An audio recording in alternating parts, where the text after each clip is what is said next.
हज़रत हसन बसरी रहमतुल्लाह अलैह के ज़माने का एक खूबसूरत वाक़या। हज़रत हसन बसरी रहमतुल्लाह अलैह के ज़माने में आपका सबक सुनने के लिए एक औरत आया करती थी। उसका एक लड़का था और उसके शोहर का बहुत अच्छा कारोबार भी था।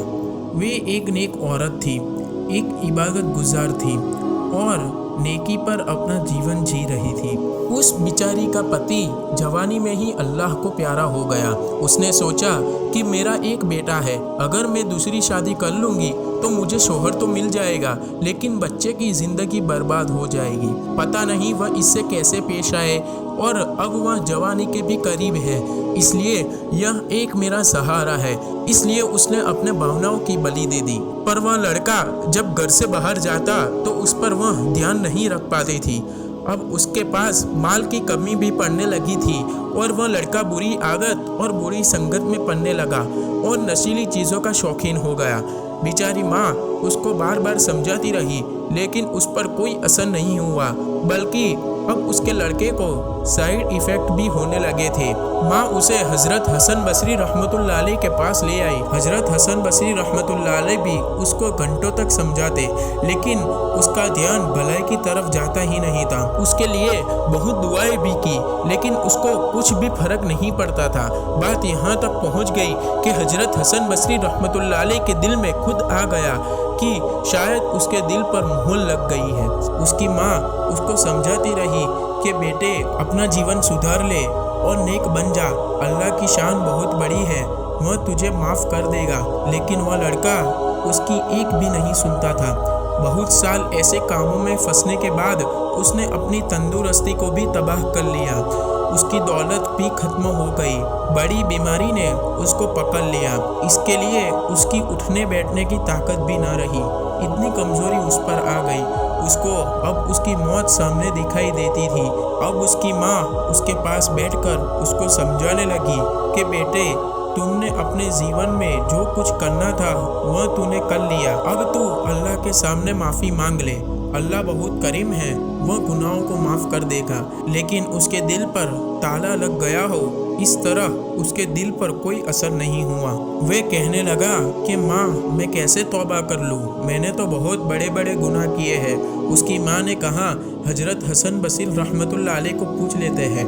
तो उसने कहा कि माँ मैं चल नहीं सकता और आप मुझे उठाकर वहाँ नहीं ले जा सकती, तो फिर मैं कैसे उन तक पहुँचूँ? ऐसा करो आप उनके घर पर जाकर उनको यहाँ पर बुला कर लेकर आओ। उसकी माँ ने कहा ठीक है मैं जाती हूँ। और उस लड़के ने अपने माँ से कहा कि अगर आपके आने से पहले मैं दुनिया से रुखसत हो जाऊँ तो हसन बसरी रहमतुल्लाह अलैह को कहना कि मेरे जनाजे की नमाज वह पढ़ावे। उसकी माँ हज़रत हसन बसरी रहमतुल्लाह अलैह के पास दौड़ती हुई गई। दरवाज़ा खटखटाया, अंदर से पूछा कौन? उसने जवाब दिया कि मैं आपकी छात्रा हूँ। हसन बसरी रहमतुल्लाह अलैह समझ गए और पूछा क्या काम है? उसने कहा कि मेरा बेटा अब आखिरी वक्त में है और तौबा करना चाहता है, आप जल्दी से मेरे घर पर आकर उसको तौबा करा लीजिए। लेकिन हसन बसरी रहमतुल्लाह अलैह ने सोचा कि वह फिर से धोखा देना चाहता है, क्योंकि इतने साल बीत गए फिर भी किसी बात की उसको असर नहीं हुई, तो अब क्या असर होगा? मैं अपना कीमती समय उसके पीछे क्यों बर्बाद करूं?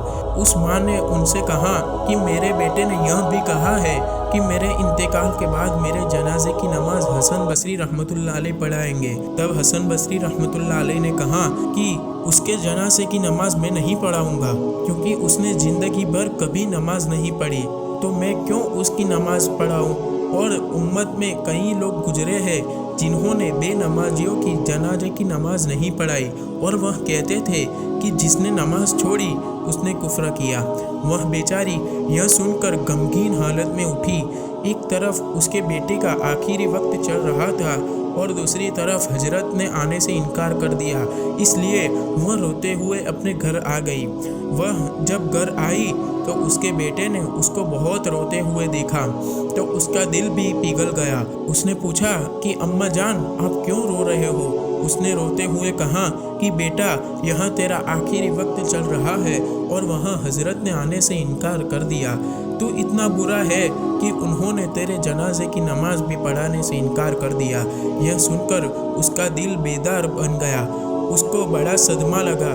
फिर उसने कहा कि अम्मी जान, मेरा सांस रुक रहा है, मुझे लगता है कि मेरा आखिरी वक्त आ गया है, इसलिए मेरी वसीयत सुन लो। फिर उसने कहा कि अगर मैं मर जाऊं तो अपना एक दुपट्टा मेरे गले में बांधकर मेरी लाश को घर के बाहर घिसटना, इसलिए कि लोगों को यह देखकर इबरत हासिल हो कि अगर अल्लाह की नाफरमानी करे तो उसका हश्र भी यही होता है।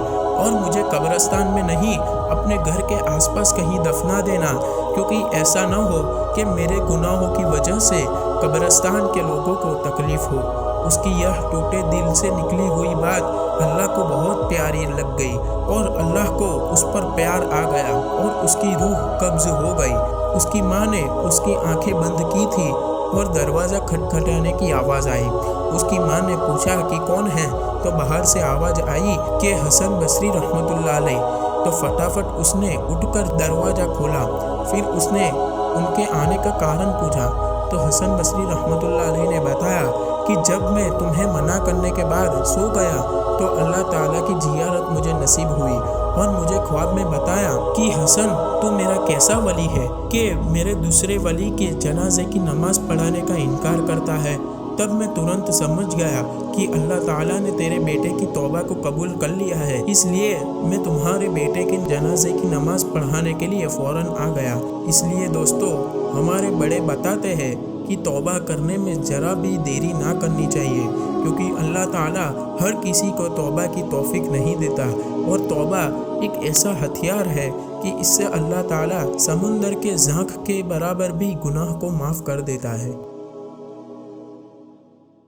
अगर आपको वीडियो अच्छी लगी हो तो वीडियो को लाइक कीजिए, चैनल को सब्सक्राइब कीजिए और बेल आइकन को दबाना मत भूलिएगा।